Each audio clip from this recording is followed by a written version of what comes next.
నాలోని వాలించి ఉన్నావు. అన్నిటిలో మహిమ అందుకున్నావు.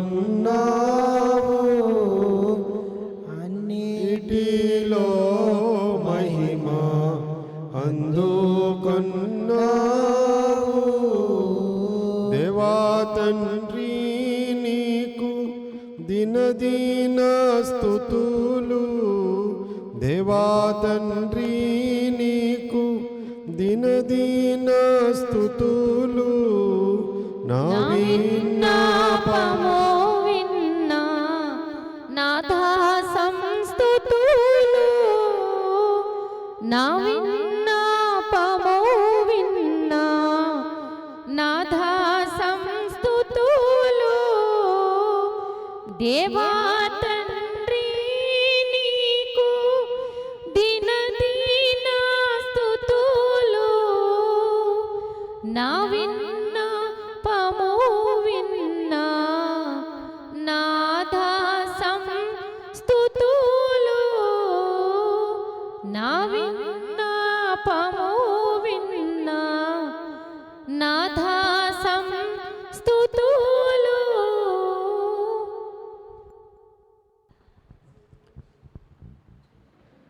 వాక్యం చదువుకుందాం.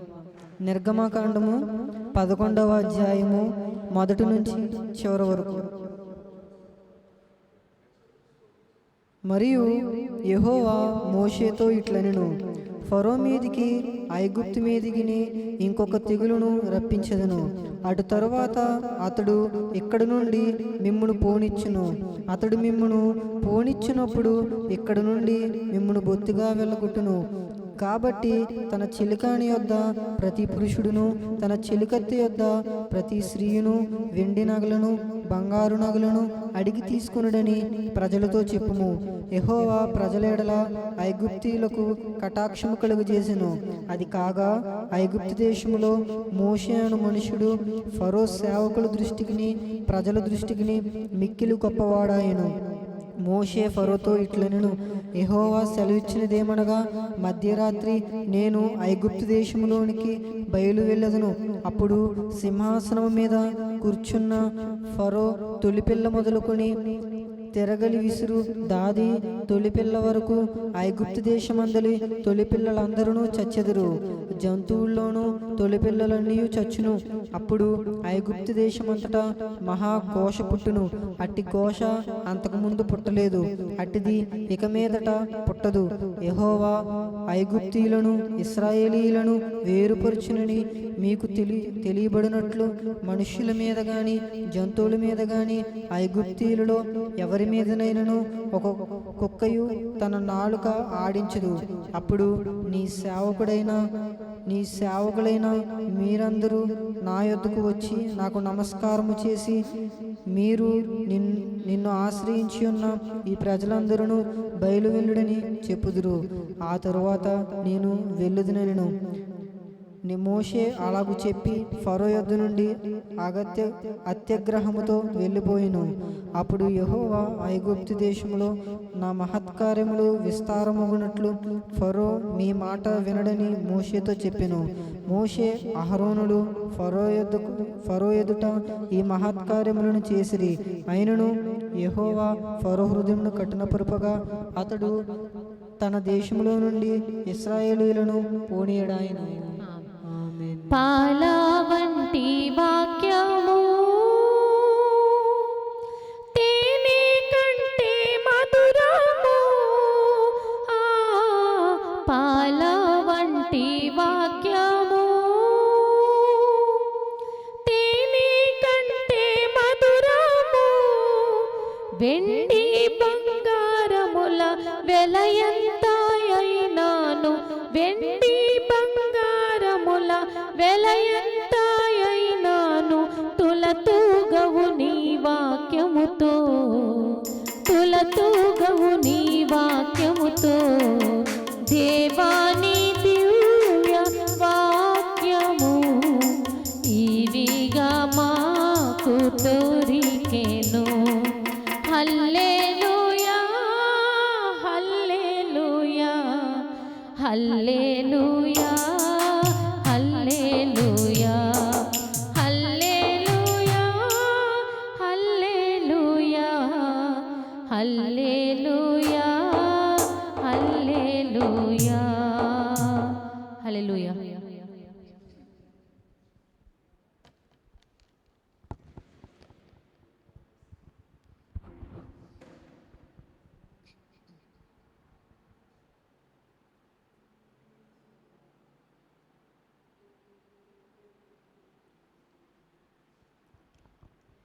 నీ పాద సన్నిధి నాకుంటే చాలయ్యా, నా యేసునాథు ప్రాణమా, నా యేసునాథు ప్రాణమా. నాకున్న బలమా, నాకున్న జ్ఞానమా, నాకున్న బలమా, నాకున్న జ్ఞానమా, నా యేసునాథు జీవమా, నా యేసునాథు సర్వమా, నా యేసునాథు సర్వమా. నీ పాద సన్నిధి నాకుంటే చాలయ్యా, నా యేసునాథు ప్రాణమా, నా యేసునాథు ప్రాణమా. ఒక్క క్షణమైనా జీవించలేను నువ్వు లేకుండా, నా జీవితాన అణుమాత్రమైనా నొప్పించలేను, నీ ప్రేమతోనే ప్రేమించి.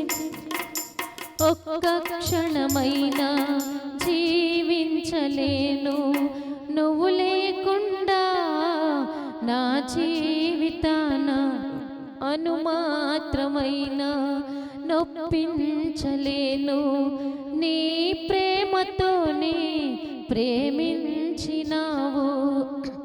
నీలాంటి దేవుడు ఇంకెవరున్నారు, నీలాంటి దేవుడు ఇంకెవరున్నారు. నిజమైన దేవుడా నా సహాయుడా, నిజమైన దేవుడా నా సహాయుడా. నిన్నే పూజింతును పూజార్హుడా. నీ పాద సన్నిధి నాకుంటే చాలయ్యా, నా యేసునాథు ప్రాణమా, నా యేసునాథు ప్రాణమా. ఐశ్వర్యము కంటే సిరి సంపద కంటే నీ దయ ఎంతో కోరదగినది. నా జ్ఞానము కంటే నా తలంపు కంటే నీ ఆలోచన ఎంతో స్థిరమైనది. ఐశ్వర్యము కంటే సిరి సంపద కంటే నీ దయ ఎంతో కోరదగినది. నా జ్ఞానము కంటే నా తలంపు కంటే నీ ఆలోచన ఎంతో స్థిరమైనది. నీలాంటి దేవుడు ఇంకెవరున్నారు, నీలాంటి దేవుడు ఇంకెవరున్నారు. నిజమైన దేవుడా నా సహాయుడా, నిజమైన దేవుడా నా సహాయుడా. ఆరాధింతును ఆరాధ్యుడా. నీ పాద సన్నిధి నాకుంటే చాలయ్యా, నా యేసునాథు ప్రాణమా, నా యేసునాథు ప్రాణమా.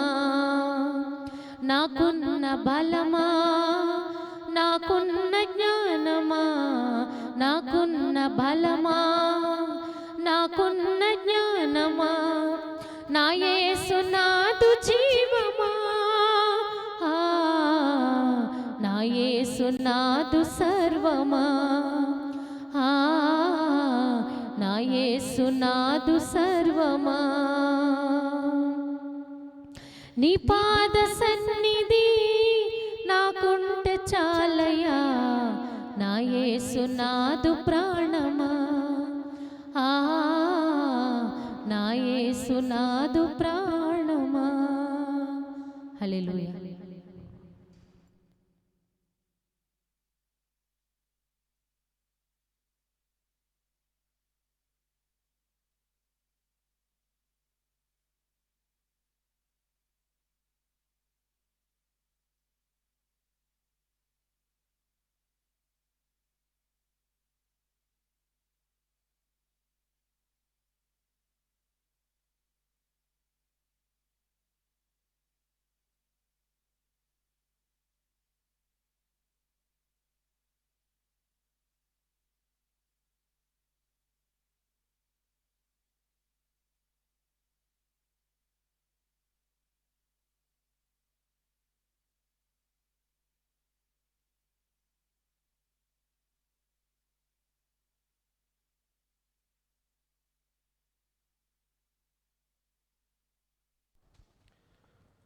అందరికీ మరణాత.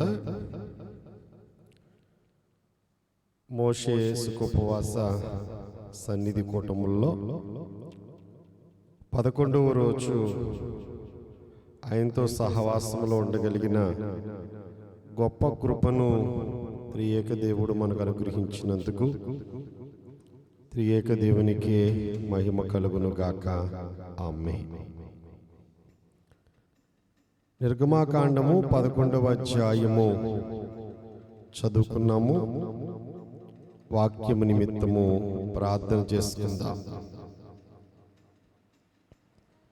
ప్రతి ఒక్కరూ మోకరించి ఈరోజు నిర్గమాకాండము 11వ అధ్యాయములో నుండి మాతో మాట్లాడండి. యేసుక్రీస్తు ప్రభువా మాతో మాట్లాడండి. ఆనాడు నీ ప్రజలైన ఇశ్రాయేలులకు మోషే గారి ద్వారా ఏ మాటలైతే అందించి ఉన్నావో, రాకడ పెండ్లి కుమార్తెలుగా సిద్ధపడే మాకు ఏ మాటలు అవసరమై ఉన్నవో అని మాటలను నీ వాక్య గ్రంథములోంచి మాతో మాట్లాడండి తండ్రి అని ఎవరి మనసుల్లో వారు పట్టుదలగా ప్రార్థన చేయండి. పరిశుద్ధాత్మ తండ్రి, నీకు వందనాలు, స్తోత్రాలనైనా ఏనే ఉద్దేశమును బట్టి ఈ సన్నిధి కూటములు మాకు ఇచ్చి ఉన్నావో, ఈ లైవ్ కార్యక్రమములు మాకు అనుగ్రహించి ఉన్నావో, అని ఉద్దేశము నెరవేర్చబడ్డానికి ఈ వాక్యము వారి హృదయములోనికి వెళ్ళి వాళ్ళ హృదయమును మెత్తగా నేల చేయబడినప్పుడు విత్తనము ఎలాగున లోనికి వెళ్ళి వేరుతో అది ఎలాగున ఫలిస్తూ ఉంటుందో అలాగ వారి హృదయములోనికి నీ వాక్య విత్తనము వేరు పారేటట్లుగా, వారి క్రియల ద్వారా నీకు మహిమ కలిగేటట్లుగా, మీ వెలుగు ప్రకాశింపనీయుడి అన్న మాట ప్రకారంగా వారి నోటి మాటలు, వారి హృదయ ధ్యానములు, వారి కంటి చూపులు, వారి క్రియలన్నిటి ద్వారా ప్రభువా నీకే మహిమ కలిగేటట్లుగా మాట్లాడమని ఈరోజు 11వ అధ్యాయములో నుండి మమ్మలను నేను బలపరచు మాటలు అందించమని వాక్యమయుని యేసు నామమున ప్రార్థన చేసి బ్రతిమలాడి వేడుకొనుచున్నాను తండ్రి. ఆమేన్. తెలివిని కలిగించు నన్ను దివ్యగా వెలిగించు, తెలివిని కలిగించు నన్ను దివ్యగా వెలిగించు. నీ కలిగిన భాగ్యములన్నిటినీ నా కంటికి చూపించు. నీ కలిగిన భాగ్యములన్నిటినీ నా కంటికి చూపించు.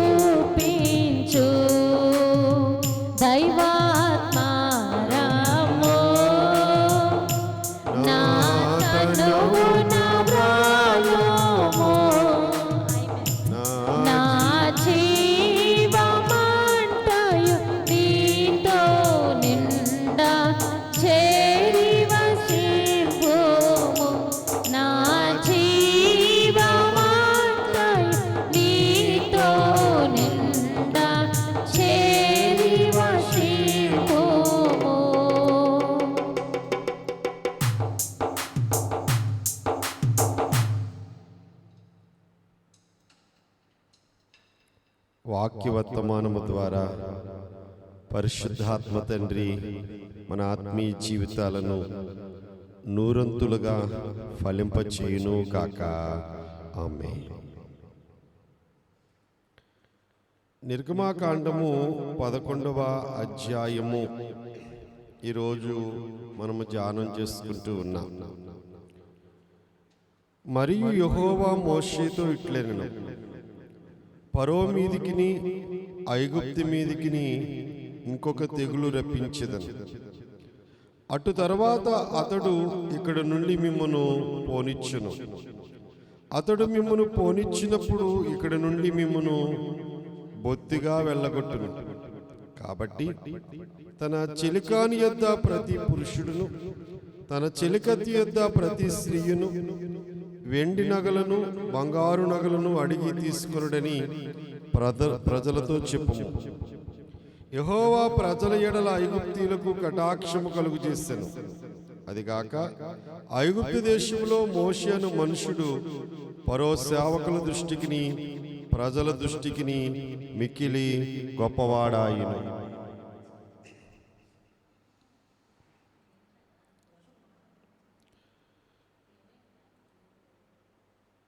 ఈరోజు పాఠము అంతరంగ ఆభరణములు. దేవుడు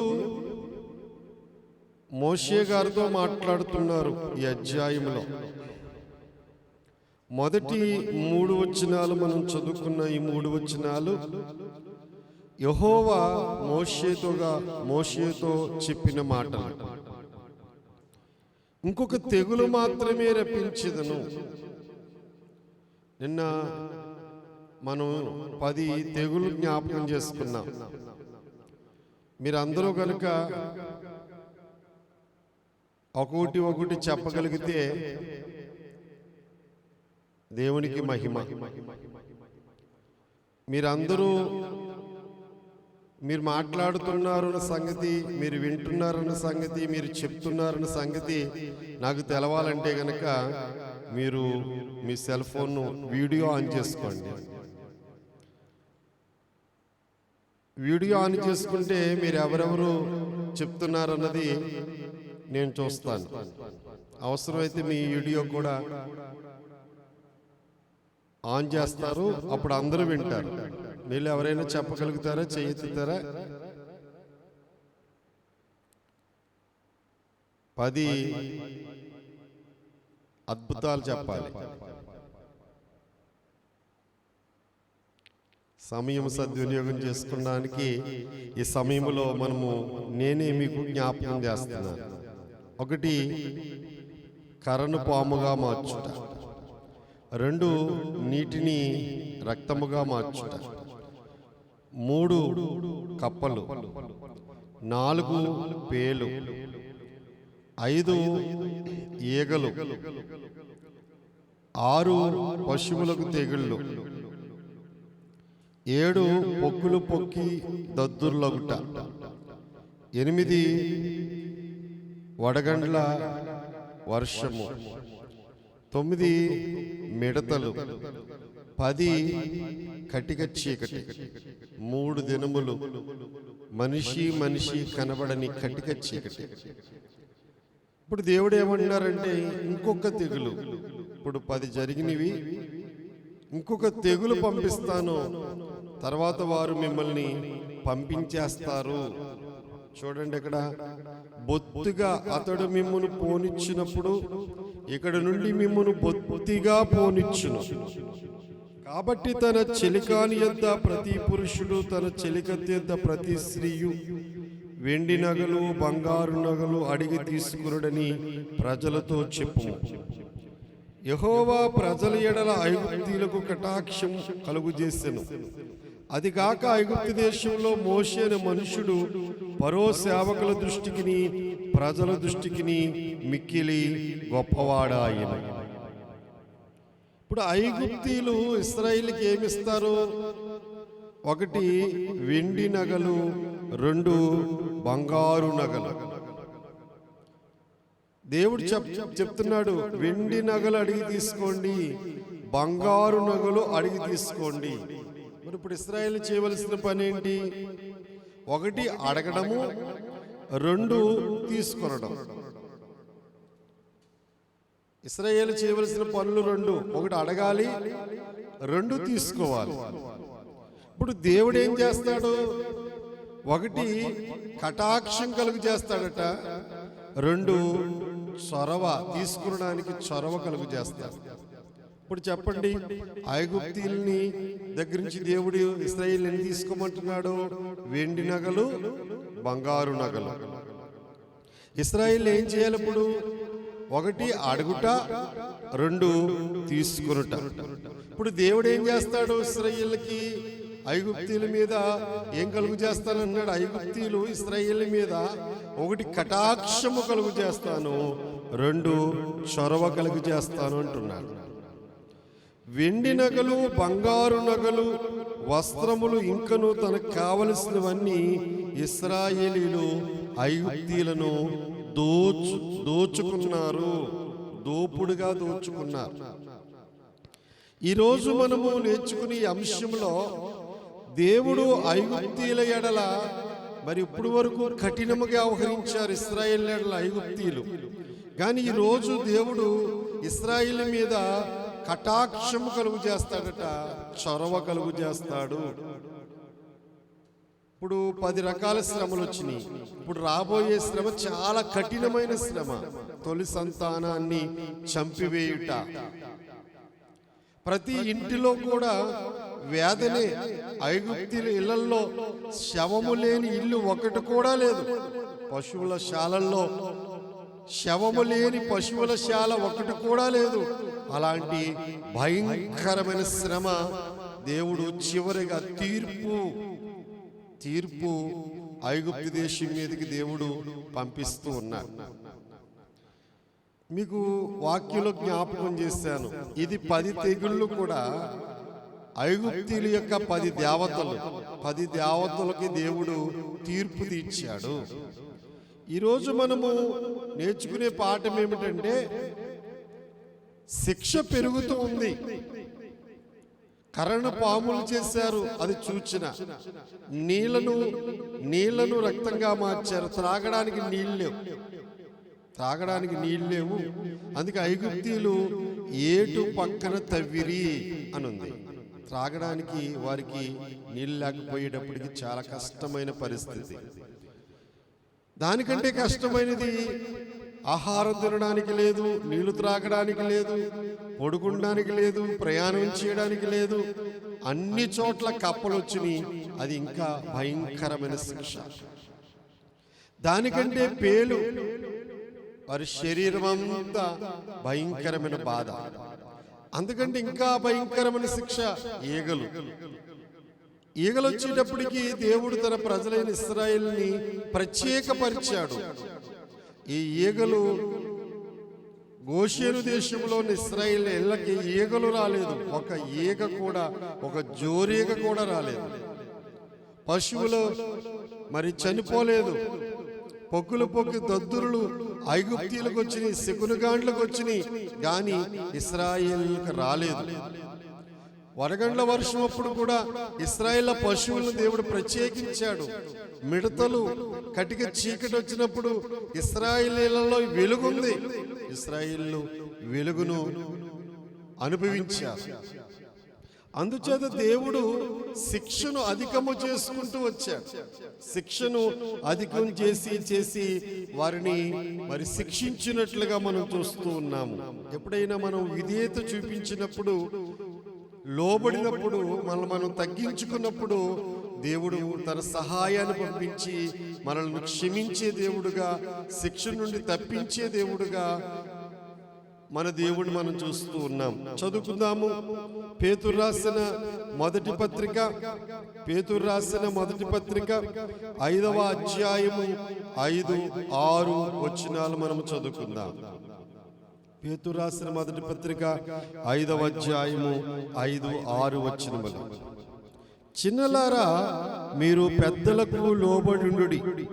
మీరందరూ ఎదుటివాని ఎడల దీన మనస్సును వస్త్రము ధరించుకుని మిమ్మును అలంకరించుకునుడి. దేవుడు అహంకారులను ఎదిరించి దీనులకు కృప అనుగ్రహించును. దేవుడు తగిన సమయమందు మిమ్మును హెచ్చించునట్లు ఆయన బలిష్టమైన చేతి కింద దీన మనస్కులయ్యుండుడి. ఇక్కడ దేవుడు ఐగుప్తీలను ఇశ్రాయేలును వేరు చేశాడు. ఐగుప్తీలు హెచ్చించుకున్నారు కనుక దేవుడు వారి గర్వాన్ని అణిచాడు. ఇశ్రాయేలు తమ్ము తగ్గించుకున్నారు కనుక దేవుడు వారిని ఈరోజు ప్రత్యేకించి హెచ్చించుచూ ఉన్నాడు. యెహోవా మోషేతో ఇంకొక తెగులు అంటున్నాడు. ఇంకొకసారి మాత్రమే ఈ తెగులు పంపిస్తాను అంటున్నాడు. ఈ తెగులు ఏంటి అనే వివరణ కూడా ఈ అధ్యాయంలో మనం చూస్తున్నాం. వారి తొలి సంతానాన్ని నాశనము చేయుట. మరి యెహోవా ఎవడు? యెహోవాను నేను ఎరగను, ఈ జనులను పోనిచ్చుటకు యెహోవా ఎవడు అన్న ఫరోయే వెళ్ళిపోండి, ఈ దేశంలోంచి వెళ్ళిపోండి అని తరుముతూ ఉన్నాడు. ఈ మోషే మనకు ఉరిగా ఉన్నాడు అన్నారు దేవుని ఆ ఫరో యొక్క సేవకులు. వారంటున్నారు, అయ్యా నీకు నమస్కారం అయ్యా, నీ ప్రజలను తీసుకుని దేశానికి వెళ్ళిపో అని బ్రతిమలాడుతున్నారు. అంటే ఎవరైతే యెహోవా ఎవడు, యెహోవాను నేను ఎరుగను, యెహోవా నువ్వు ఎరగను కనుక ఈ ప్రజలను పోనీయను అని చెప్పి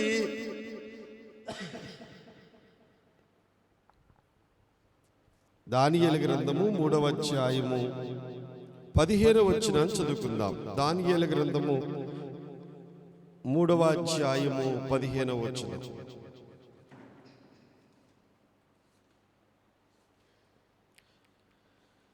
షడ్రకు మేషకు అబేద్నెగోలతో నెబుకద్నెజరు రాజు గారు మాట్లాడుతున్న మాటలు ఇవి.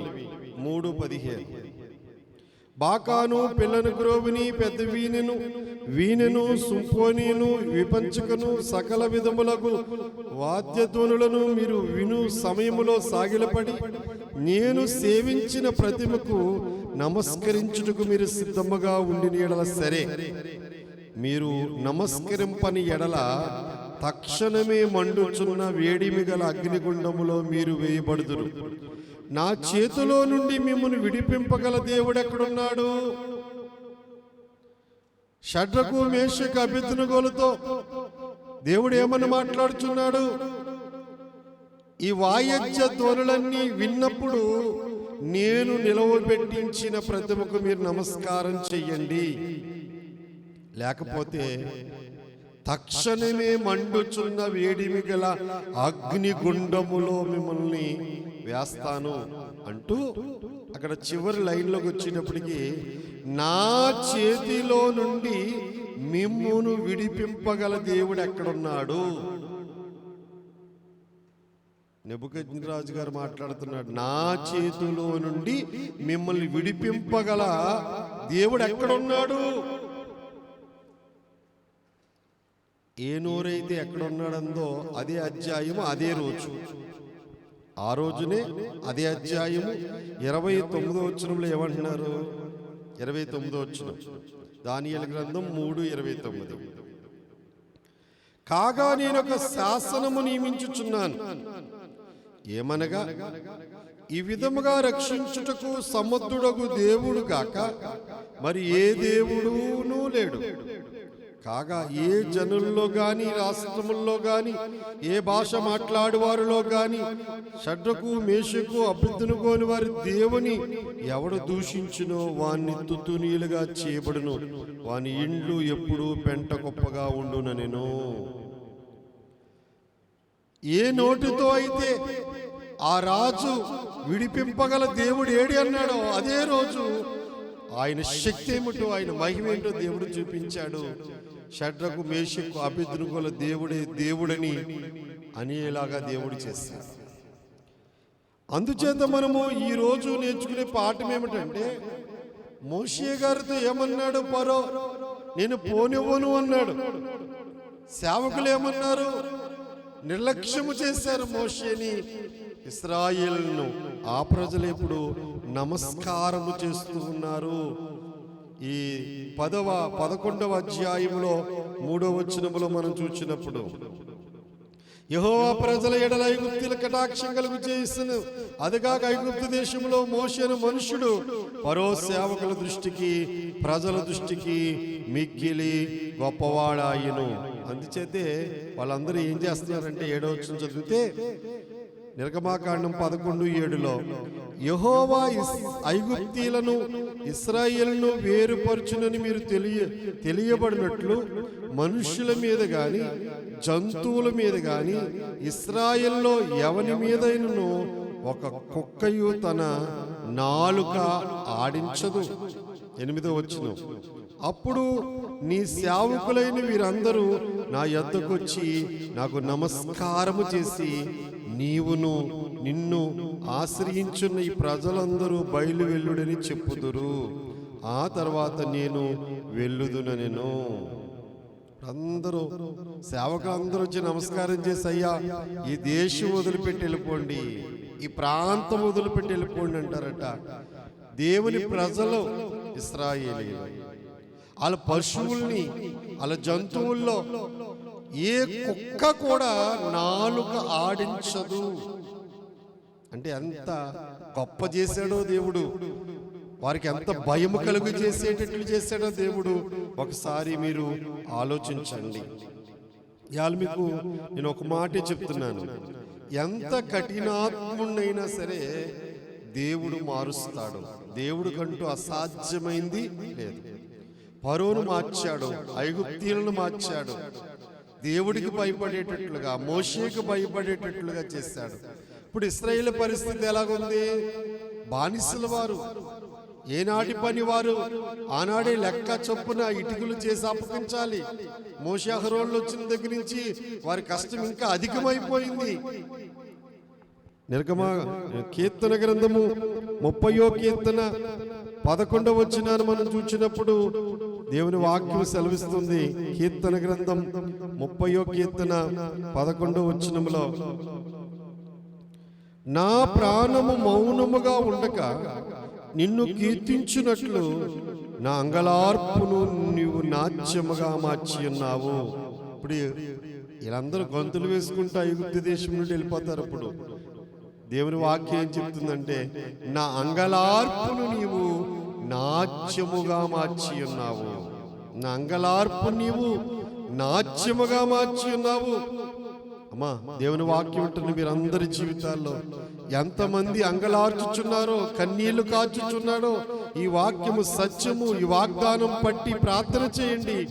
ఇశ్రాయేలు కన్నీరును,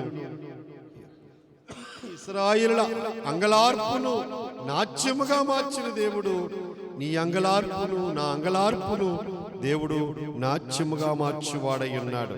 ఇక్కడ ప్రతి చెలికాని యొద్ద బంగారు నగలు, వెండి నగలు అడిగి తీసుకోండి అని దేవుడు మోషే గారితో చెప్తున్నారు.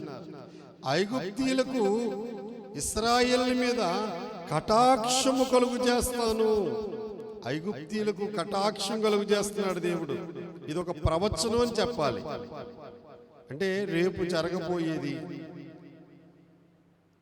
ఆ రాత్రి, రేపు రాత్రి జరగబోయేది ఏంటి అంటే తొలి సంతానం మతమవుతుంది. అంటే ముందు కొద్ది రోజుల్లో జరగబోయే విషయాన్ని ముందుగానే దేవుడు తెలియజేస్తున్నాడు. కొన్ని రోజులకు, కొన్ని సంవత్సరాలకు జరగబోయే విషయాలను దేవుడు ముందుగా తెలియజేసినప్పుడు దాన్ని ప్రవచనము అంటాం. ప్రవచనము. వెండి నగలు, బంగారు నగలు, వస్త్రాలు పట్టుకెళ్ళడం అనేది మోషే గారితో దేవుడు చెప్పిన మాటే కాదండి. అంతకు ముందు ఎక్కడ చెప్పాడు ఒకసారి వాక్యంలో చూపిస్తే మనందరికీ ఆశ్చర్యం కలుగుతుంది. ఆదికాండము 15వ అధ్యాయము 14వ వచనములో, ఆదికాండం 15:14 అబ్రహాము గారితో దేవుడు మాట్లాడుతున్నాడు. అబ్రహాము గారికి దేవుడు ఇచ్చిన వాగ్దానములో ఒక వాగ్దానం ఏంటంటే 15:14 వారు 400 ఏండ్లు వీరిని శ్రమ పెట్టుదురు, వీరు ఎవనికి దాసులగుదురో ఆ జనమునకు నేనే తీర్పు తీర్చుదును. తర్వాత వారు మిక్కిలి ఆస్తితో బయలుదేరి వచ్చెదరు. అబ్రహామునకు ఇస్సాకు జన్మించక ముందే దేవుడు అబ్రహాముతో మాట్లాడుతూ అబ్రహాము దేవునికి ఒక బలిచ్చారు. ఆ బలిచ్చిన సందర్భంలో దేవుడు అబ్రహాముతో మాట్లాడుతున్నప్పుడు 4వ తరం గురించి మాట్లాడతాడు దేవుడు. మొదటి తరం ఇస్సాకైతే, 2వ తరము యాషావు యాకోబులైతే, 4వ తరము యాకోబు యొక్క 12 మంది కుమారులు, వారి బిడ్డలు. ఆ 4వ తరం వారు తనది కాని పరదేశమందు వారు బానిసలుగా ఉంటారని, దాసులుగా ఉంటారని, ఎన్ని ఏండ్లు వారు బానిసత్వం చేస్తారో కూడా అక్కడ రాయబడి ఉంది. ఎన్ని ఏండ్లు అంటే 400 సంవత్సరాలు వీరిని శ్రమ పెట్టుదురు. వీరు ఎవనికి దాసులగుదురో ఆ జనులకు నేను తీర్పు తీర్చుదును.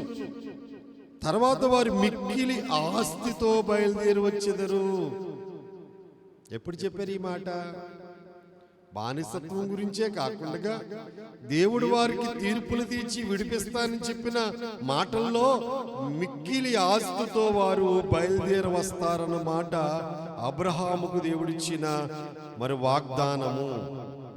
ఇదే వాగ్దానాన్ని మోషే గారు తన మాంగారు మందలు మేపుకుంటున్నప్పుడు సీనాయి కొండ మీద లేక హోరేబు పర్వతములో ప్రత్యక్షమైనప్పుడు 3వ అధ్యాయము చివరి వచనాల్లో కూడా దేవుడు ఆ మాటలు మాట్లాడినట్లుగా మనం చూస్తున్నాం. చదువుదాం. నిర్గమాకాండము 3వ అధ్యాయము, నిర్గమాకాండం 3వ అధ్యాయము చివరి 2 వచనాలు అంటే 21వ వచనము 22వ వచనము. మరియు నేను ఈ జనుల ఎడల ఐగుప్తీలకు కటాక్షము కలుగు చేసేదను గనుక మీరు వెళ్ళినప్పుడు ఒట్టి చేతులతో వెళ్ళరు. ప్రతి స్త్రీయు తన పొరుగు దానిని, తన ఇంట నుండి దాన్ని వెండి నగలను, బంగారు నగలను, వస్త్రములను ఎమ్మని అడిగి తీసుకొని మీరు వాటిని మీ కుమారులకును మీ కుమార్తెలకును ధరింపజేసి ఐగుప్తీలను దోసుకుందురనెను. అంటే అబ్రహాము గారికి ఏ మాటలైతే దేవుడు చెప్పాడో, పద దగ్గర మోషేని పిలిచినప్పుడు ఏ మాటలైతే చెప్పాడో అదే మాట కొన్ని రోజులకు జరుగుతుందనగా ఈ 11వ అధ్యాయంలో మరలా ఆ మాటలను మరి దేవుడు మాట్లాడడం అనేది చూస్తూ ఉన్నాం. ఇప్పుడు మీకు చెప్పాలనుకున్న అంశం ఏంటంటే, దేవుడు ఇశ్రాయేలుతో చెప్పినది ఐగుప్తుల దగ్గర ఏం తీసుకోమన్నాడు? ఈ 11వ అధ్యాయంలో వెండి నగలు, బంగారు నగలు. మరి ఈ 2 తీసుకోమని 11వ అధ్యాయంలో దేవుడు చెప్పాడు మోషే గారితో. కానీ వెండి నగలు, బంగారు నగలే కాకుండా వస్త్రములు కూడా వారు తీసుకున్నారట. ఏం తీసుకున్నారండి? వస్త్రములు కూడా వారు తీసుకున్నారు. పూర్వం ఇశ్రాయేలు గొప్ప మొర పెట్టారు, దేవా మమ్మలను ఐగుప్తి బానిసత్వము నుండి విడిపించని వారు మొర దేవుని సన్నిధికి చేరింది. వారు నిట్టూర్పులు విరిచారు, మూలిగారు, చాలా బహుగా వారు వేధించబడ్డారు. గనుక ఎంత వేదన పొందారో, ఎంత శ్రమ అనుభవించారో అంతగా దేవుడు గొప్పగా వారిని బయటికి తీసుకొస్తూ ఉన్నాడు. ఇప్పుడు ఇశ్రాయేలు ఎడల ఐగుప్తీయులకి కటాక్షము కలిగింది. 1 శోధన, 2 బానిసత్వము, 3 కష్టాలు అనుభవించిన తర్వాత ప్రతిరోజు మనము కలిగిన శోధనలు సులువుగా పాపములో పడిపోవుట. మనకొచ్చే శోధన ఏంటంటే పిచాచి మనలను పాపములో పడివేయడానికి. పౌలు భక్తుడు ఎబ్రీ సంఘాన్ని రాస్తూ 12వ అధ్యాయంలో అంటాడు, సులువుగా చిక్కులు పెట్టు ప్రతి పాపమును విడిచిపెట్టి అంటాడు. విశ్వాసికి శోధన ఏమిటంటే, పిచాచి ఏదో ఒక శోధనలో మనల్ని పడేయడానికి ప్రతిరోజు శోధిస్తాడు. వారి పేరు శోధకుడు. అపవాది పేరులో ఒక పేరు ఏంటంటే శోధకుడు. ఆ శోధకుడు ఏం చేస్తూ ఉంటాడంటే శోధిస్తూ ఉంటాడు. ఎవరు ఏ బలహీనతలో పడిపోతారో అపవాదికి తెలుసు. ఎవరు ఏ విషయంలో దేవుడి నుంచి దూరం అయిపోతారో, మీ యొక్క లోటుపాట్లు ఏంటో అపవాదికి తెలుసు. కనుక ఆ లోటు విషయంలోనే, ఆ బలహీనత విషయంలోనే వాడు మిమ్మల్ని శోధిస్తూ ఉంటాడు. మీరు దేవుని సహాయం కోరి, పరిశుద్ధాత్మ సహాయం కోరుకుని ఆ శోధన మీరు జయించాలి. మనకు ఇష్టము లేని పాపములు కూడా ఒక్కొక్కసారి అపవాది మన చేత చేయిస్తూ ఉంటాడు. ఆ శోధన మనము జయించాలి అంటే ప్రార్థన మనకు చాలా అవసరం. ప్రార్థన లేకపోతే మన శోధన మనము జయించలేము, మన కష్టాలు మనము జయించలేము. సాతానిక బానిసత్వము నుండి మనం విడుదల పొందలేము. ఎన్ని శ్రమలు అనుభవించారో అన్ని బహుమానాలు, ఇప్పుడు ఎన్ని శోధనలో అన్ని బహుమానాలు దేవుడు తన ప్రజలైన ఇశ్రాయేలుకి అనుగ్రహిస్తున్నాడు. చూద్దాం. 1 వెండి నగలు, 2 బంగారు నగలు, 3 వస్త్రములు తీసుకుంటున్నారు. ఈ 3 కూడా పెండ్లి కుమార్తెగా సిద్ధపడుతున్న మనకు కూడా అవసరమే. వెండి పూల గల బంగారు సరములు మేము నీకు చేయింతుము అని పరమగీతములో రాయబడింది. వెండి విమోచనకు గుర్తుగా ఉన్నది. మనము విమోచించబడాలి. సువర్ణము దైవత్వానికి సూచనగా ఉంది. మనము దైవత్వములోనికి మార్చబడాలి, పరిశుద్ధాత్మతో నింపబడాలి. ఈ వస్త్రాలు శరీరానికి కప్పే వస్త్రాలు, కానీ పెండ్లి వస్త్రములు మనకి ఇవ్వబడుతున్నాయి. పెండ్లి వస్త్రం అనే మహిమ వస్త్రము లేకుండా మనము మహిమలో ప్రవేశించలేము. అందుచేత పెండ్లి కుమార్తెగా సిద్ధపడుతున్న మనం అందరము కూడా అంతరంగ ఆభరణాలు ధరించుకోవాలి. శరీర ఆభరణాలు కాదు మనకు అవసరమైనవి. మనకు అవసరమైనవి అంతరంగ ఆభరణాలు. ఇప్పుడు ఇశ్రాయేలీలు ఐగుప్తీయుల దగ్గర దోచుకుంటూ ఉన్నారు. అడిగితే ఇచ్చేస్తున్నారంట. మీకు ఏం కావాల్సో తీసుకెళ్ళిపోండి, ఏమి అవసరమో మీరన్నీ పట్టుకెళ్ళిపోండి అని ఒక రీతిగా పట్టపగలే డైరెక్ట్గా వారికి ఉన్న బంగారం అన్నీ ఒలుసుకుని వెళ్ళిపోతుంటే, తీసుకుని వెళ్ళిపోతుంటే, అడిగి పట్టుకెళ్ళిపోతుంటే, ఇది కావాలి అది కావాలని పట్టుకెళ్ళిపోతుంటే ఐగుప్తీయులు ఏమీ మాట్లాడడం లేదు. దేవుడు ఇశ్రాయేలు మీద ఐగుప్తీయులకి కటాక్షము కలుగు చేశాడు. నిజంగా మనము పెండ్లి కుమార్తె వలసలోకి వెళ్ళవలసిన వారమే. మనకి అక్కడకు వెళ్ళుటకు అవసరమైన ఆభరణాలు ఈ లోకంలోనే సంపాదించుకోవాలి. పరలోకంలో మనకి కావలసిన అక్షయ ఆభరణాలు, వాడబారని మహిమ స్థితిని పరలోకంలో వెళ్ళిన తర్వాత మనకు రమ్మంటే రాదు. భూమి మీద ఉన్నప్పుడే మనము దాన్ని సంపాదించుకోవాలి. మహిమనైనా ఆత్మీయతనైనా భూమి మీద మనం ఎంతైతే సంపాదించుకుంటామో అదే పరలోకంలో మనకు ఉంటుంది. పౌలు గారు చూస్తుంటే అందరికంటే ఎక్కువ మహిమలో ఉంటారంట పౌలు గారు. ఎందుకంత మహిమ ఎక్కువ ఆయనకి పరలోకంలో అంటే ఎక్కువ శ్రమలు అనుభవించారు కనుక. ఆయన మీద రాయి దెబ్బ తగిలింది. ఎక్కడైతే రాయి దెబ్బ తగిలిందో అక్కడ మహిమ ఉంటుందట. అక్కడ బల్లెపోటు పొడిచారు, అక్కడ మహిమ ఉంటుంది. అంటే ఎన్ని శ్రమలైతే అనుభవించారో ఆ మనిషిని చూసేటప్పటికి అర్థమైపోతుంది. ఈయన స్టెఫను గారు, ఈయన పౌలు గారు, ఈయన యాకోబు గారు. ఆ మహిమ స్థితిని చూచేటప్పటికే వీరు పేరు చెప్పుకుంటగా మనము రూపాంతర కొండ మీద యేసుక్రీస్తు ప్రభువారితో పరలోకానికి నుంచి వచ్చిన ఏలియా మోషేలు మాట్లాడుతున్నప్పుడు పేతురుకి ఎవరు చెప్పారు ఈయన ఏలియా అని? పేతురుకి ఎవరు చెప్పారు ఈయన మోషే అని? వారిని చూచేటప్పటికి ఈయన మోషే అని, ఈయన ఏలియా అని పేతురు ఎలా గుర్తుపట్టారో పరలోకి వెళ్ళిన తర్వాత మనము వారి ముఖము చూచేటప్పటికి, వారి తేజస్సును చూచేటప్పటికి, వారి యొక్క స్థితిని చూచేటప్పటికి వారు ఎవరై ఉన్నారో మనకు తెలుస్తుంది. అందుచేతే భూలోకములో ఉండగానే మనం ఎంత కష్టపడతామో దేవుడి కోసం, ఎంత ప్రయాసపడతామో, పరలోకములు అంత తేజస్సు అంత మహిమను మనము దేవుడు అనుగ్రహిస్తారు. లోకమునకు తగినవి దేవుడికి ఇస్తాడు. ఈ లోకానికి సరిపోతే మీరు ఎన్ని కాసుల బంగారం కనుక్కున్నా, లాకర్లలో పెట్టుకున్నా, ఎన్ని ఆభరణాలు మీరు సంపాదించుకున్నా అవన్నీ ఈ లోకానికి సంబంధించిన ఆభరణాలే. పరలోకానికి వెళ్ళే ఆభరణాలు దేవుడు మనకు ఇచ్చే వరాలు, దేవుడు మనకిచ్చే మరి ఫలాలు, ఆత్మ వరాలు, ఆత్మ ఫలాలు ఆత్మీయ స్థితిలో మనల్ని పెంచి ఆ మహిమ స్థితిని, కృపావరాలు దేవుడు మనకిచ్చి అలంకరించేవాడై ఉన్నారు. తమతో తెచ్చుకున్న వెండి బంగారు నగలు వారు అరణ్యములో డేరాలు వేసినప్పుడు ఆ దేవాలయములో అవసరమైన పాత్రలు ప్రధాన యాజకుడు తాను ధరించుకున్న పథకానికి, దేవాలయమందు సామాన్లకి వాడరు. ఈ బంగారం దేనికి వాడబడింది? ఈ బంగారము ఎక్కడి నుంచి వచ్చింది?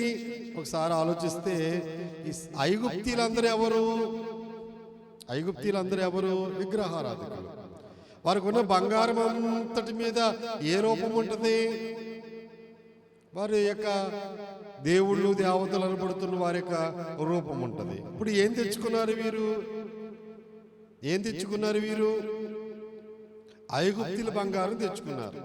మరి అన్యుల బంగారం వీళ్ళకి ఎందుకు? వీళ్ళు డేరాల్లో నివసిస్తున్నప్పుడు దాచుకున్నారు. సీనాయి కొండ మీదకి దేవుడు దిగొచ్చి మోషే గారికి, నాకు ప్రత్యక్ష గుడారం నిర్మించు, మీరందరూ గుడారాల్లో ఉన్నారు కదా, నేను కూడా గుడారాల్లో ఉంటాను, ఈ మందిరం ఇలా కట్టు, ఇలా కట్టు, ఇలా కట్టు అన్నాడు. అక్కడ ప్రధాన యాజకుడు వస్త్రం కుట్టినప్పుడు అతని మీద ఎపోదు వేయాలి, బంగారముతో చేయాలి దాన్ని. అంటే బంగారపు రేకు తాపమన్నాడు కదా. అంటే అరణ్యములో వీరికి బంగారం అవసరము. ప్రత్యక్ష గుడార నిర్మాణానికి, దేవాలయ నిర్మాణానికి, దేవాలయంలో వస్తువులకు దీపవృక్షం ఉంది, అంతా బంగారపు రేకే. అలా కరుణాపీఠం ఉంది, సన్నిధి రొట్ల బల్ల ఉంది, తుమ్మకర్రకి బంగారపు రేకు.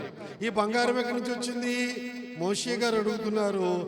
దేవుడు ఇలాగుని చేయమన్నాడు, దీనికి బంగారం అవసరము, దీనికి వెండి అవసరము, దీనికి సముద్ర వస్తల తోళ్ళు అవసరము, దీనికి తుమ్మకర్ర అవసరము అంటే ఈ బంగారం వారు ఇచ్చివేశారు. ఆ బంగారముతోటే ప్రత్యక్ష గుడారపు నిర్మాణం జరిగింది. దేవుడి ప్రణాళిక ఎంత గొప్పదో, దేవుడికి మహిమ కలుగును గాక. దావీదు యుద్ధాలు చేసి అన్యుల మీద, అన్యజనుల మీద ఓడించి వెండి బంగారాలు తెచ్చాడు. అనేక యుద్ధాలు చేశాడు దావీదు, అనేక మంది రాజులను ఓడించాడు, దోచుకుని వచ్చాడు ఆ బంగారం అంతా. ఈ బంగారం అంతా సమకూర్చి ఎవరి చేతిలో పెట్టాడు? తన కుమారుడైన సొలొమోను చేతికిచ్చి, ఇది నా చేతుల కష్టార్జితం, దేవుడికి నేను ఈ బంగారం ఇస్తున్నాను, ఇన్ని మనుగుల బంగారం ఇస్తున్నాను, ఇంత వెండి ఇస్తున్నాను, ఇంత సొమ్మిస్తున్నాను, ఇన్ని దేవదార కర్రలు, ఇన్ని సరళ పోర్లు సిద్ధం చేశానని సొలొమోనుతో దేవుడు దావీదు చెప్తే ఆ సామాగ్రంతుడితో సొలొమోను మందిరం పని పూర్తి చేశాడు. ఈ బంగారం ఎక్కడి నుంచి వచ్చింది? దావీదు ఏ రాజ్యాలైతే జయించాడో ఆ దేశము యొక్క బంగారం, అది అన్యుల బంగారమే. మరి సౌలు పౌలుగా మార్పు చెందాడు కొత్త నిబంధనలో. సౌలు క్రైస్తవులు హింసించాడు, ఇంటింట చొచ్చి క్రైస్తవులు బయటికి లాక్కొచ్చి హింసించాడు. సౌలుని దేవుడు ఎలా మార్చాడు? పౌలుగా మార్చాడు. సంఘాన్ని నాశనము చేసేవాడు సంఘాన్ని బాగు చేసేవాడిగా దేవుడు వాడుకున్నాడు. పాడు చేసేవాడిని, సంఘాన్ని నాశనము చేసేవాడిని సంఘము బాగు చేసుకునేవాడిగా దేవుడు మార్చుకున్నాడు. దేవుడికి అసాధ్యమైంది ఏదుందండి? దేవాలయంలో ఉన్న మన అందరం ఇవాళ ఎన్ని స్థలాల్లో కూర్చుని దేవుని వాక్యం వింటున్నామో, దేవాలయంలోకి వచ్చిన మనం అందరం పరిశుద్ధులము కాదండి. మనందరిలో ఏదో ఒక పాపం ఉంది, పిచాచికి సంబంధించిన ఏదో ఒక బలహీనత మనందరిలో ఉంది. మనమందరం నూతన యెరూషలేమునికి వెళ్ళడానికి తగిన వారము కాము. అయినను ప్రభు మనలను ఇట్టి వాటి నుండి విడిపించి నూతన యెరూషలేము తీసుకుని వెళ్ళగలడు. వారు తమ నగలిచ్చి వేసినట్లుగా దేవుడు వారిని వాడుకున్నాడు కదా. అది ముద్రలు ఉన్నాయి, దేవతా ముద్రలు ఉన్నాయి. ఆ ముద్రలు ఉన్నాయి కదా, ఇది బంగారు ముద్ర అన్నాడా, దాన్ని తన దేవాలయ పనిముట్లు కరిగించి ఆభరణాలుగా మార్చుకుని వాడుకున్నాడు కదా. అలాగే మన హృదయము దేవుడికి ఇచ్చినప్పుడు మన హృదయములోని స్థితిని దేవుడు వాడుకుంటాడు. మనం ప్రార్థన చేసుకోవాలట.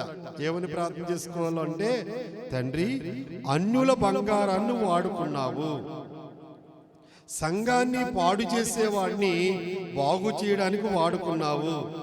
నాలో ఉన్న లోపాలు కూడా తీసివేసి నన్ను వాడుకో ప్రభువా అని ప్రార్థన చేయాలట. నాతో మీరు అందరూ చెప్తారా? ప్రార్థన చేస్తారా? నేను చెప్తున్న మాటలు మీరు అందరూ చెప్తారా?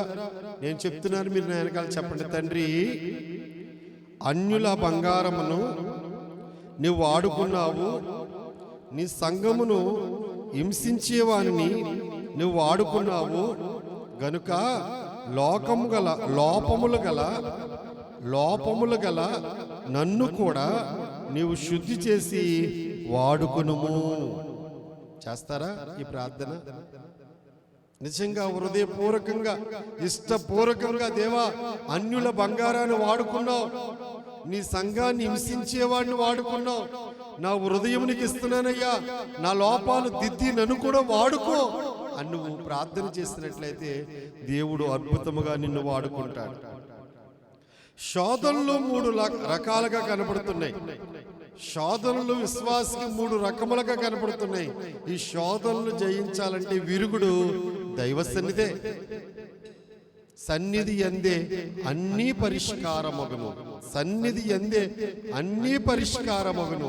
సన్నిధిలో నీ ఉన్న ఎడల సన్నిధి నీలో ఉండును. సుమి, నీ మనసు బాగోలేదు, నీకు కలవరంగా ఉంది, నిద్రపట్టలేదు, ఎలాంటి పరిస్థితుల్లోనైనా నువ్వు ఎలాంటి ఆందోళన చెందకుండా, ఎలాంటి టెన్షన్ పెట్టుకోకుండా నువ్వు వెంటనే సిద్ధపడి పరిశుద్ధ గ్రంథాన్ని పట్టుకుని, పాటల పుస్తకం తీసుకుని, స్తుతుల పుస్తకాలు తీసుకుని మందిరంలోకి వెళ్ళి లేక గృహంలోకి వెళ్ళి నువ్వు పాటలు పాడి స్తుతులు చెల్లించి వాక్యం కొంత సమయం కొన్ని అధ్యాయాలు చదివి నీ హృదయ భారమంతా దేవుడి సన్నిధిలో కుమ్మరించి ఏడ్చి ఏడ్చి ఏడ్చి ఆయన సన్నిధిలో కనిపెట్టుకుంటే నీ భారమంతా దేవుడు తీసివేస్తాడు.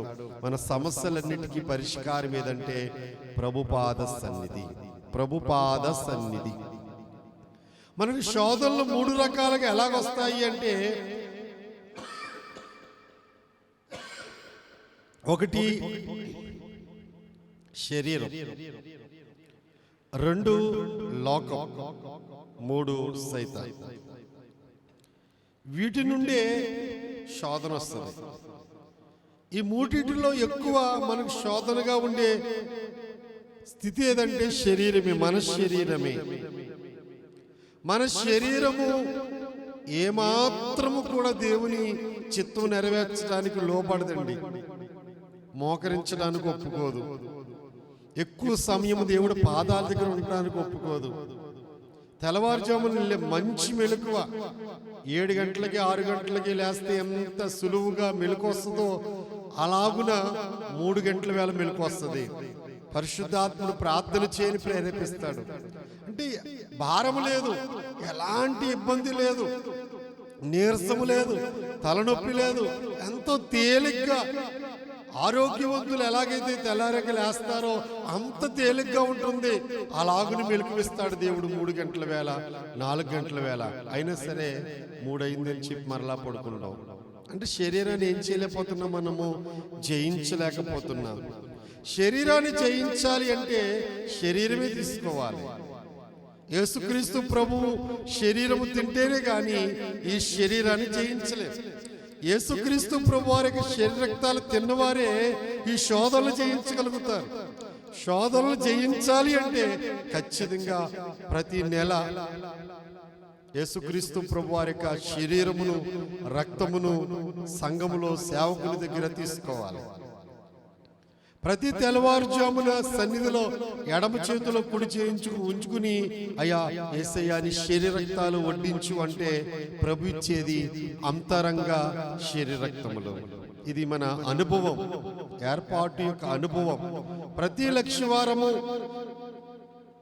దేవుని సేవకుడి దగ్గరికి శరీర రక్తాలు అందుకోవడానికి ఎలాగ సిద్ధపడతామో ప్రతి లక్షవారము కొరకు సిద్ధపడి మనం ఆయన సన్నిధిలో మోకరించి అయ్యా నీ శరీరము నాకు వడ్డించు, నీ రక్తము నాకు వడ్డించు అని అడిగితే యేసుక్రీస్తు ప్రభువారిచ్చే శరీర రక్తములు మనం అందుకున్నప్పుడు మనలో నైజ పాపం తొలగిపోతుంది. నైజ పాపం తొలగిపోతుంది. నైజ పాపములు నశించుటకే ఇక నైజ పాపములు నశించుటకే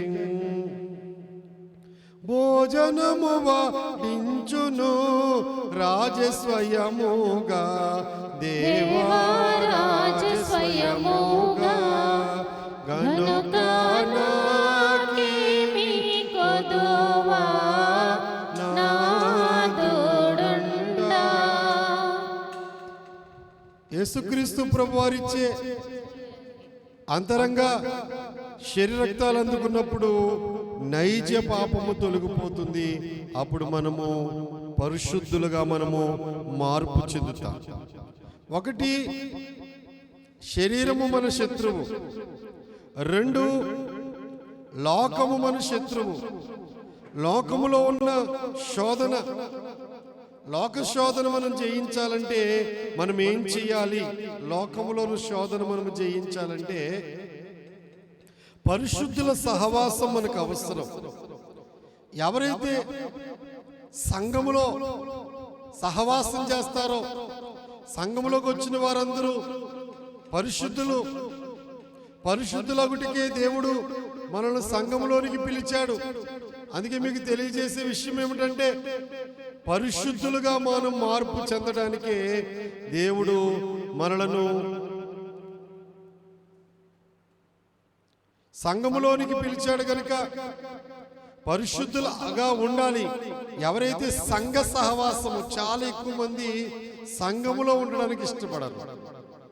ఒంటరిగా ప్రార్థన చేసుకుంటానికి, ఒంటరిగా ఉండడానికి ఇష్టపడుతుంటారు. సంఘ సహవాసము లేకపోతే, పరిశుద్ధుల సహవాసము లేకపోతే, మనం ప్రార్థనలో ఉన్నప్పుడు దేవుడు, పరిశుద్ధులు, దేవదూతలు మనతో ఉంటారు, మనం వారితో ఉంటాము. వారు మనము వారితో కలిసి సహవాసం చేయడాన్ని బట్టి లోకములో ఉన్న సహవాసాన్ని జయించగలుగుతాము. చాలా ఎక్కువ మంది లోకాన్ని జయించలేకపోతున్నారు. సంఘంలోకి వస్తారు, ఈస్టర్ పండుగకి, క్రిస్మస్ పండుగకి వస్తారు, అప్పుడప్పుడు సంఘ కార్యక్రమాల్లో పాల్గొంటూ ఉంటారు. ఎందుకు వారు లోకాన్ని జయించడం లేదంటే, వారు ఎక్కువ సమయము సంఘంలో ఉండడానికి ఇష్టపడడం లేదు. మేము బైబిల్ చదువుకుంటున్నాం, ప్రార్థన చేసుకుంటామని చెప్తూ ఉంటారు. సంఘ సహవాసం చేయని వారు సంఘం కొరకు ప్రార్థనలు చేయడం, విజ్ఞాపనలు చేయడం, ఒకళ్ళ సమస్యలు ఒకరు తెలుసుకుని వారి కొరకు ప్రార్థన చేయడము, ఇలాంటి పనులు వారు చేయరు. అందుచేతే వారు లోకాన్ని జయించలేకపోతున్నారు. లోకాన్ని జయించాలి అంటే ఖచ్చితంగా మనము సంఘ సహవాసము చేయాలి. సంఘములో ఉన్న దేవుని సహవాసములో మనం ఉన్నప్పుడే మనము లోకములో ఉన్న వాటిని జయించగలుగుతాం. ఒకటి, శరీరాన్ని జయించాలంటే యేసుక్రీస్తు ప్రభు వారి యొక్క శరీరక్తాలు అందుకోవాలి. రెండు, లోకాన్ని జయించాలంటే సంఘ సహవాసము, పరిశుద్ధుల సహవాసము చేయాలి. మూడవది, సాతాను శోధన జయించాలి. మూడవ శత్రువు ఎవరంటే సాతాను. సాతాను శోధన జయించాలంటే మనము పరిశుద్ధాత్మను పొందుకోవాలి. దేవుని ఆత్మతో మనం నింపబడినప్పుడు, అగ్ని వంటి పరిశుద్ధాత్మతో మనము నింపబడినప్పుడు సాతాను వారి శోధనలు, వాడి యొక్క ఆలోచనలు సంపూర్ణముగా మనము జయించగలుగుతాం. పిచాచి గడిమి పడగొట్టెను, తన వశాన నన్ను నిలువబెట్టెను. పిశాచి గడిమి పడగొట్టెను, తన వశాన నన్ను నిలువబెట్టెను. ప్రశాంత మధుర సువిశేషమాత్మల నిశాంతమున జయించి సేద తీర్చెను.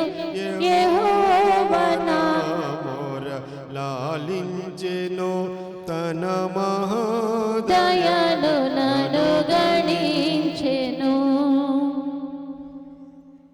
ఈ సహనము అనేది ఎప్పుడైతే మనలో ఉంటుందో వెంటనే మనము ఈ దురాత్మ యొక్క స్థితిని మనము జయించగలుగుతాం. ఈ శోధనలు 3 మనకు ఖచ్చితంగా వస్తాయి, ప్రతి విశ్వాసికి, ప్రతి భక్తునికి. అందుచేత జయించే సాధనాలు మనం ఎరుగున్నాము కనుక శరీర రక్తములు తీసుకున్నడం ద్వారా శరీరాన్ని జయించండి. సంఘములో పరిశుద్ధుల సహవాసము చేయడం ద్వారా లోకాన్ని జయించండి. పరిశుద్ధాత్మను పొందుకొనుట ద్వారా సాతానును జయించండి. ఇందుకీ వీళ్ళు ఐగుప్తీలు ఎవరు ఇశ్రాయేలీలకు ఈ వెండి నగలు, బంగారు నగలు, వస్త్రాలు ఇవ్వడానికి? వారు శత్రువులు. ఎందుకు శత్రువులు అనగా హింసిస్తున్నారు, వారిని బాధ పెడుతున్నారు, బానిసలుగా ఉన్నారు వారు. కానీ దేవుడు ఇవాళ ఏం చేశాడు? వారిని మిత్రులుగా మార్చేస్తాడు. ఈ చక్కని వచనం మీరు ఎప్పుడు జ్ఞాపకం ఉంచుకోండి. నేనైతే ఈ వచనం చాలాసార్లు జ్ఞాపకం ఉంచుకుని ప్రార్థనలో పెడుతూ ఉంటాను. సామెతల గ్రంథము 16వ అధ్యాయము 7వ వచనం. సామెతల గ్రంథము 16వ అధ్యాయము 7వ వచనము.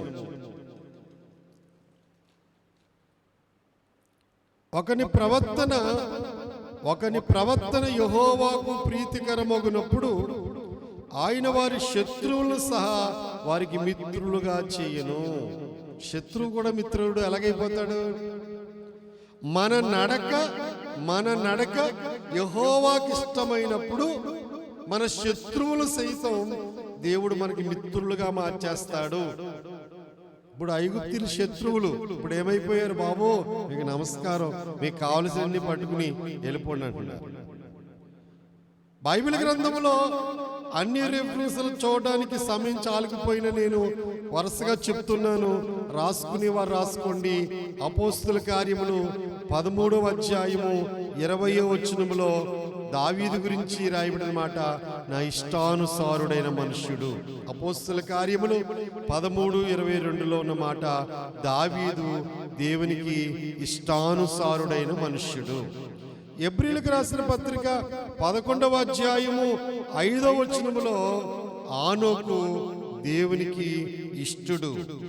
ఆనోకు దేవునికి ఇష్టుడు. ఇంకా కొంచెం ముందుకు వెళ్తే దేవునికి ఎవరిష్టము? నువ్వు దేవుడికి ఇష్టం అవ్వాలంటే నీ శత్రువులు కూడా నీకు మిత్రులైపోవాలి. నీకు ఆశపడుతుంది. ఇప్పుడు నీకు ఏ ఆశపడుతుందంటే ఈ వాక్యం అంటూ ఉంటే, నా శత్రువులు కూడా నాకు మిత్రులైపోవాలండి అని ఆశ నీకు కలుగుతుంది. నిజంగా అలాగే జరుగుతుంది. వాక్యం సత్యము. ఎలాగుంటే మిత్రులైపోతారు? సామెతల గ్రంథం 11వ అధ్యాయము 20వ వచనం. సామెతలు 11:20 చదువుదాం. 11:20. మూర్ఖ చిత్తులు యెహోవాకు ఏయులు, యథార్థంగా ప్రవర్తించువారు ఆయనకి ఇష్టలు. ఎవరిష్టమండి ఆయనకి? యథార్థంగా ప్రవర్తించువారు ఆయనకి ఇష్టలు. 12వ అధ్యాయము 22వ వచనం. 12వ అధ్యాయం 22వ వచనం. సామెతల గ్రంథం. అబద్ధములాడు పెదవులు యెహోవాకు ఏయములు, సత్యవర్తనులు ఆయనకి ఇష్టలు. అబద్ధమాడే పెదవులు యెహోవాకు ఏయములు, సత్యవర్తనులు ఆయనకి ఇష్టలు. ఎవరిష్టలు? ఈ 11వ అధ్యాయంలోనేమో యథార్థంగా ప్రవర్తించేవారు ఇష్టలు. 12వ అధ్యాయంలోనేమో సత్యవర్తనులు ఆయనకి ఇష్టలు. నీవు సత్యవర్తన కలిగి జీవిస్తే నువ్వు ఆయనకి ఇష్టమవుతావు. యథార్థ హృదయముతో జీవిస్తే నువ్వు ఆయనకి ఇష్టమవుతావు. నువ్వు ఎప్పుడైతే దేవునికి ఇష్టమవుతావో నీ శత్రువులు దేవుడు మిత్రులుగా మార్చేస్తాడు. అందుకే వాక్యము ఎబ్రీ పత్రిక 11:6లో ఉంటుంది, విశ్వాసము లేకుండా దేవునికి ఇష్టడై ఉండుట అసాధ్యము. విశ్వాసం లేకుండా దేవునికి ఇష్టడై ఉండుట అసాధ్యము. నీవు దేవునికి ఇష్టం అవ్వాలంటే దేవుని యందు విశ్వాసముతో జీవించాలి. ఇప్పుడు ఇశ్రాయేలు యథార్థవంతులుగా, సత్యవంతులుగా, మరి విశ్వాసముతో మోషే ఏం చెప్పినా దేవుడు చెప్పిన ప్రతి మాటకి విధేయులై విశ్వాసులుగా మారారు కనుక దేవుడు వారి శత్రువులను మిత్రులుగా మార్చి వారి దగ్గర నుంచి వెండి నగలు, బంగారు నగలు, వస్తువులు, వారికి కావలసినన్ని దోచుకున్నారు. ఐగుప్తీయులకి ఇశ్రాయేలు మీద దేవుడు కటాక్షము కలుగు చేశాడు. కటాక్షం. దేవుడు ఎప్పుడైతే కటాక్షము కలుగు చేశాడో వాళ్ళ స్థితి మారిపోయింది. ఇలా చూడండి, ఈ మాట మాత్రం బాగా మీరు అండర్లైన్ చేసుకోవాలి. బైబిల్లో పెన్లు ఉన్నాయి మీ దగ్గర ఉంటే తీయండి. యాకోబు పత్రిక 5వ అధ్యాయం 4వ వచనం. యాకోబు పత్రిక 5వ అధ్యాయం 4వ వచనం.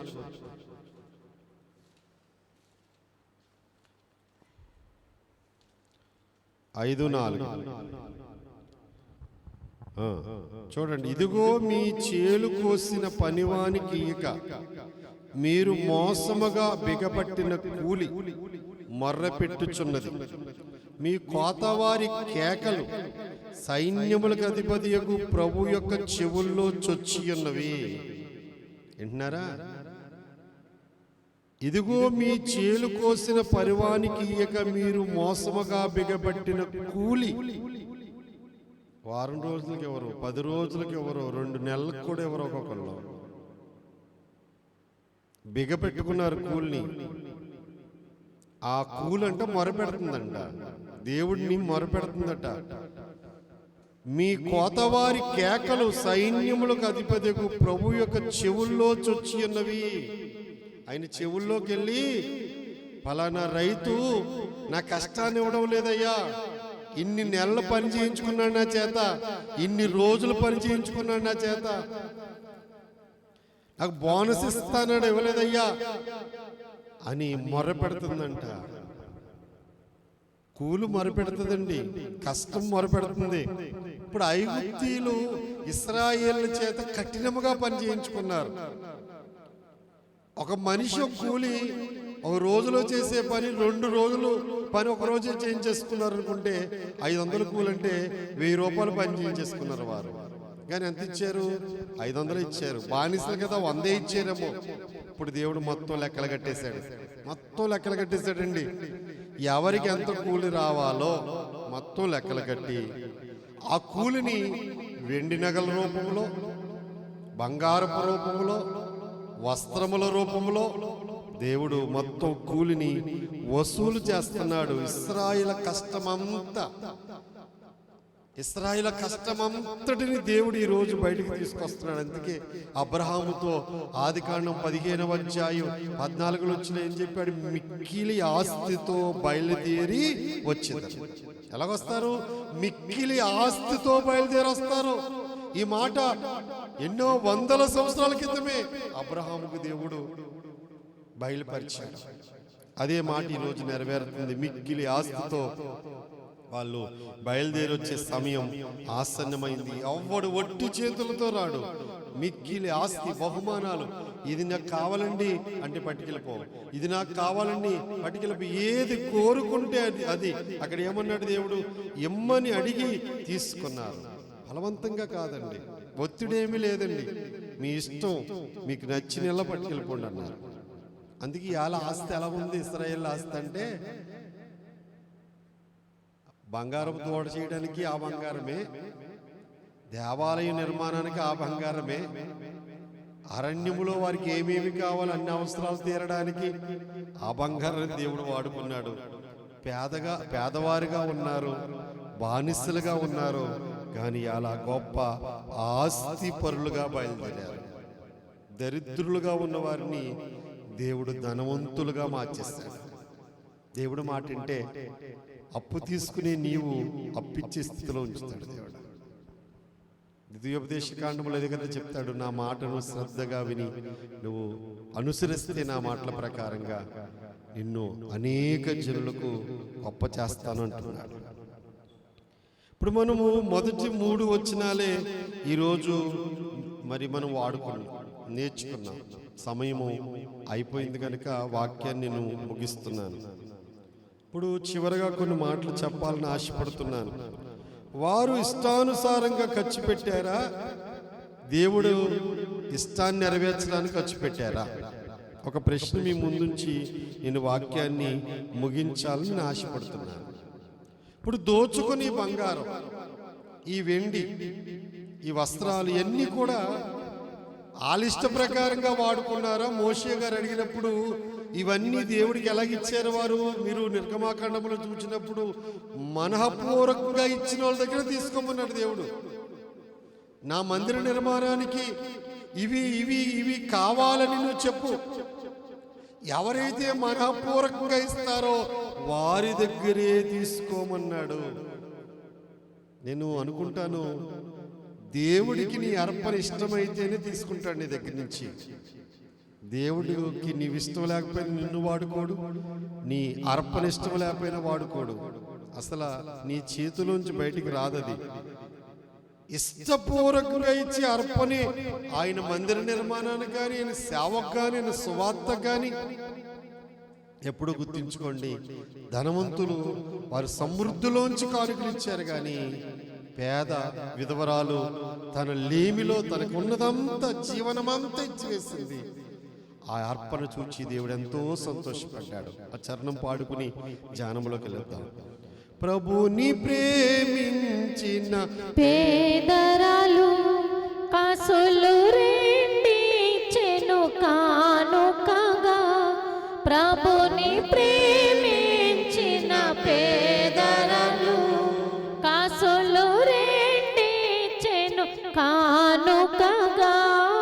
జీవనమంతయు దేవునికి జీవనమంతయు దేవునికి నీవిచ్చెదవా సమర్పణ చేయుము ప్రభువునకు. నీ దేహము ధనము సమయమును సమర్పణ చేయుము ప్రభువునకు. నీ దేహము ధనము సమయమును. నీవు నీ జ్ఞానం నీకున్నదంతా దేవునికి సమర్పించి ఆయన సేవకులు వాడబడాలి. రిగ్మాకాండము 11వ అధ్యాయంలో మొదటి 3 వచనాలను మనము ఈరోజు ధ్యానం చేసుకుని ఉన్నాము. ఈ విషయాలన్నీ మోషే గారు ఫరోతో చెప్పడం, యెహోవా సెలవిచ్చిన చివరి తీర్పును గూర్చి 4వ వచనం నుండి 8వ వచనం వరకు మోషే వెళ్ళి ఫరోకు తెలియచేయడం, 9, 10 వచనాల్లో మోషే ఐగుప్తు దేశంలో చేసే కార్యాలను మోషేకి మరలా వివరించి చెప్పడం అనేది మనం చూచాం. ఈ మాటల ద్వారా పరిశుద్ధాత్మ తండ్రి మన ఆత్మలను బలపరచునుగాక. ఆమేన్. కొద్దిసేపు మోకరించి ప్రార్థన చేసుకుందాం. ప్రతి ఒక్కరూ మోకరించి ప్రార్థనలో ఏకీభవించండి. మోకరించండి. ప్రభు చూస్తున్నారు ప్రతి ఒక్కరిని. మోకరించండి. 2 చేతులు జోడించండి. కళ్ళు మూసుకుని ఆ రక్షకుడికి నమస్కారం చేయండి. ఆయన నీ ఎదుట ఉన్నారు. ఆకాశమైన సింహాసనము, భూమి ఆయన పాదపీఠము. ఆయన పాదము ఎదుట మనము మోకరించి ఉన్నాము. ఆయన పాదము ఎదుట మోకరించిన మనము ఆయన పాదం పట్టుకుని సమర్పించుకుందాము మన జీవితాలను. అబ్రహాము, ఇస్సాకు, యాకోబుల బట్టి ఇశ్రాయేలీలు మొరపెట్టారు. అబ్రహాము దేవా, ఇస్సాకు దేవా, యాకోబు దేవా,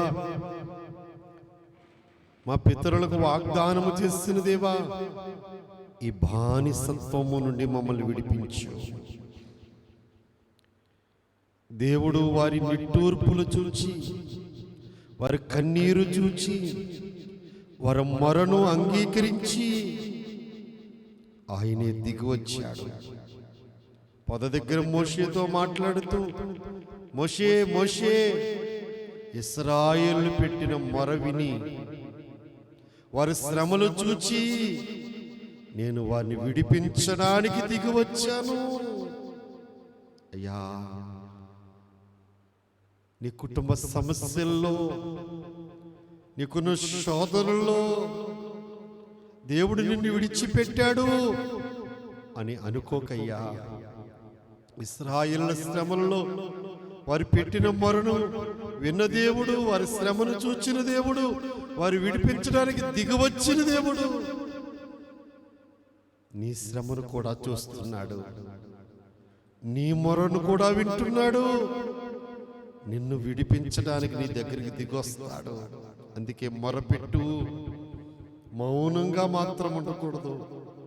మన జీవితంలో విజయం పొందాలంటే మనం మొరపెట్టాలి. దేవుడు కార్యము జరిగించే వరకు మొరపెట్టాలి.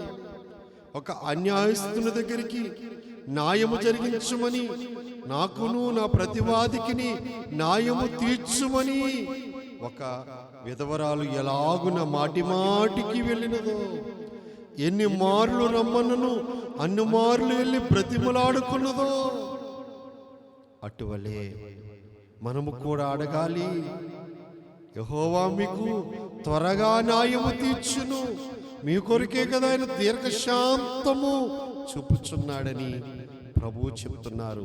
విసుగక నిత్యము ప్రార్థన చేయండి, విసుగక నిత్యము ప్రార్థన చేయండి.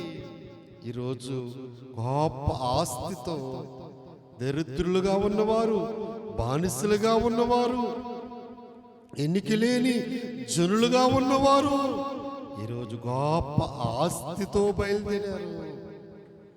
భయము కలిగింది దేవుని ప్రజల ఎడల. ఆ ఐగుప్తి ప్రజలకు, ఆ ఫరో చక్రవర్తికి భయము కలిగింది. అంతగా వారు మొరపెట్టారు దేవునికి. వారి స్థితినే మార్చివేశాడు దేవుడు. అందుకే ఈరోజు వాక్యంలో మనం నేర్చుకున్నాం, ఒకని నడత యెహోవాకు ప్రీతికరముగా ఉన్నప్పుడు, ఇష్టముగా ఉన్నప్పుడు శత్రువులను సహితము మిత్రులుగా మార్చివేస్తాడు. శత్రువులైన ఐగుప్తీయులను మిత్రులుగా మార్చివేస్తాడు. ఏది అడిగితే అది ఇచ్చివేసేలాగా వారిని మార్చివేశాడు. నీ కూడా నీ ఇంట్లో వాళ్ళే శత్రువులుగా ఉన్నారేమో, నీ అన్నదమ్ములే నీకు శత్రువులుగా ఉన్నారేమో, నీ తల్లిదండ్రులే నీకు శత్రువులుగా ఉన్నారేమో. నిజముగా నీ నడక ప్రీతికరముగా ఉంటే దేవునికి, అయ్యా ఆలోచించు, నీ నడక ప్రీతికరంగా మార్చుకో. విశ్వాసము లేకుండా ఎవరు దేవునికి ఇష్టడై ఉండలేడు. యెహోవాకు ఇష్టడై ఉండాలంటే దేవుని యందు విశ్వాసం కలిగి ఉండాలి. విశ్వాసము లేకుండా ఎవరు దేవునికి ఇష్టడై ఉండలేరు, అసాధ్యమది. అందుకే నువ్వు విశ్వాసము కలిగి ఉండు. యథార్థంగా ప్రవర్తించువారు ఆయనకి ఇష్టలు. నువ్వు యథార్థంగా ప్రవర్తించు. సత్యవర్తనులు ఆయనకి ఇష్టలు.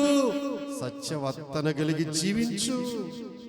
హనోకు ప్రవర్తన దేవునికి ఇష్టమైంది కనుక మరణము లేకుండా ఆయన దేవుని దగ్గరికి ఆరోహణమై వెళ్ళిపోయాడు. దావీదు దేవుని ఇష్టానుసారుడైన మనుష్యుడు, ఆయన ఉద్దేశములన్నీ నెరవేర్చాడు. దావీదు దేవునికి ఇష్టడు. అయ్యా నువ్వు దేవునికి ఇష్టడువా? అమ్మా నువ్వు దేవునికి ఇష్టరాలువా? దేవునికి ఇష్టమైన స్థితి నీ అంతరంగములో ఉంటే దేవుడు నీ శత్రువులు మిత్రులుగా మార్చి, ఘనహీనులైన నీ స్థితిని ఘనమైన స్థితిగా, దరిద్రముగా ఉన్న నీ స్థితిని ధనవంతులుగా మార్చివేస్తాడు. ప్రార్థన చేసుకో, మౌనముగా ఉండకు. ఈ శరీరానికి మనకు 3 శోధనలు ఉన్నాయని మనం నేర్చుకున్నాం ఈరోజు పాఠములో. శరీరము మన శత్రువు, లోకము 2వ శత్రువు, సాతాను 3వ శత్రువు. ఈ 3 శత్రువులు మనం జయించాలంటే శరీరాన్ని జయించడానికి ఆయన శరీరక్తాల్లో పాలు పొందాలి. లోక సహవాసాన్ని జయించడానికి సంఘ సహవాసం, పరిశుద్ధుల సహవాసం చేయాలి. సాతానును జయించడానికి పరిశుద్ధాత్మతో నింపబడాలి. సమయంలో అడగండి ప్రభుని, నాయనా నాలోనికి నీ శరీరక్తములు అందించండి తండ్రి. నీ శిష్యులైన వారికి నీ శరీరక్తములను నువ్వు ఎలాగ అందించావో అయా వారందుకు నీ రూపంలోనికి నీ రూపలావణ్యములు ఎలా సంపాదించుకున్నారో నాలోనికి నీ రక్తములు అందించండి తండ్రి. మీకు అప్పగించిన దానిని ప్రభు వద్ద పుచ్చుకున్నానన్నారు పౌలు గారు. పౌలు గారిని దగ్గర తీసుకున్నారయ్యా నిశ్చరక్తాలు. నాకు నిశ్చరక్తములు అందించండి. నీ సంఘములో ఉండి సంఘ సహవాసము చేయడానికి, పరిశుద్ధుల సహవాసములో జీవించడానికి సహాయము దయచేయండి నాయనా. నీ పరిశుద్ధాత్మ నాకు దయచేయండి. నీ పరిశుద్ధాత్మతో నన్ను నింపండి అని ప్రార్థన చేసుకుని మీరు చివరగా ఇందాక వాక్యములో చేసిన ప్రార్థన మరొకసారి ఏక మనసుతో ఎడతెగ ప్రార్థన చేద్దాం. ఐగుప్తీయుల దగ్గర తీసుకొచ్చిన బంగారాన్ని ఇశ్రాయేలుని చేతిలో పెట్టినప్పుడు అయ్యా నువ్వు ఎలాగ వాడుకున్నావో, సంఘాన్ని హింసిస్తున్న సౌలును అయ్యా సంఘాన్ని బాగు చేసుకునేవాళ్ళలాగా, బాగు చేసేలాగా ఎలాగ వాడుకున్నావో, అనేక లోపాలు నా హృదయంలో ఉన్నవి తండ్రి. అయ్యా నేను ఇంకా సంపూర్ణంగా లోబడలేకపోతున్నానయ్యా.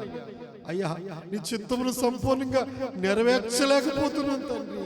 అయ్యా నా లోపములన్నిటినీ దిద్ది నన్ను కూడా వాడుకో తండ్రి.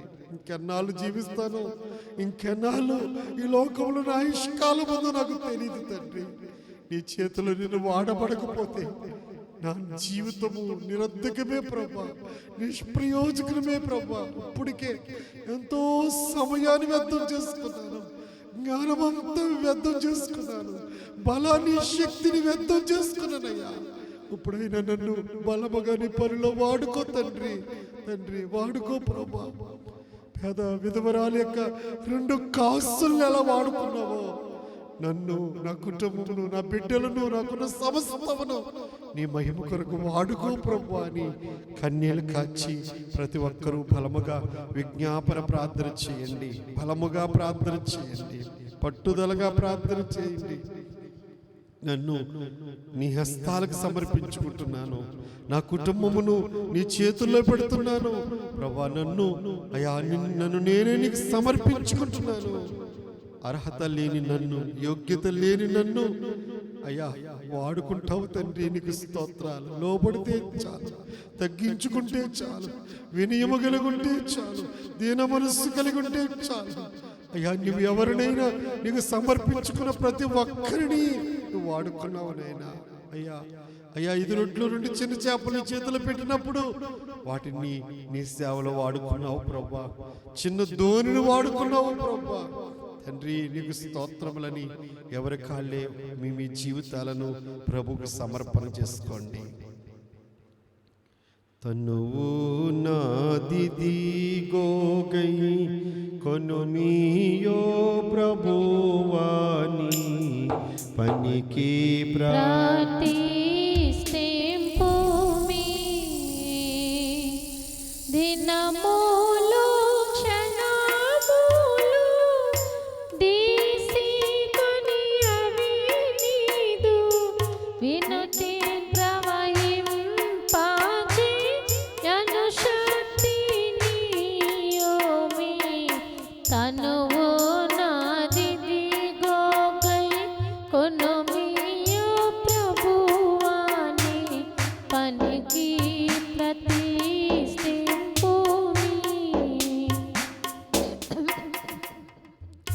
అలాగే ఉండి ప్రార్థనలో ఏకీభవించండి. మహాగణుడును మహోన్నతులైన మా ప్రియ పరలోకపు తండ్రి, మీ ఘనమైన నామానికి వందనాలు ప్రభువా. ఈరోజు 11వ రోజు.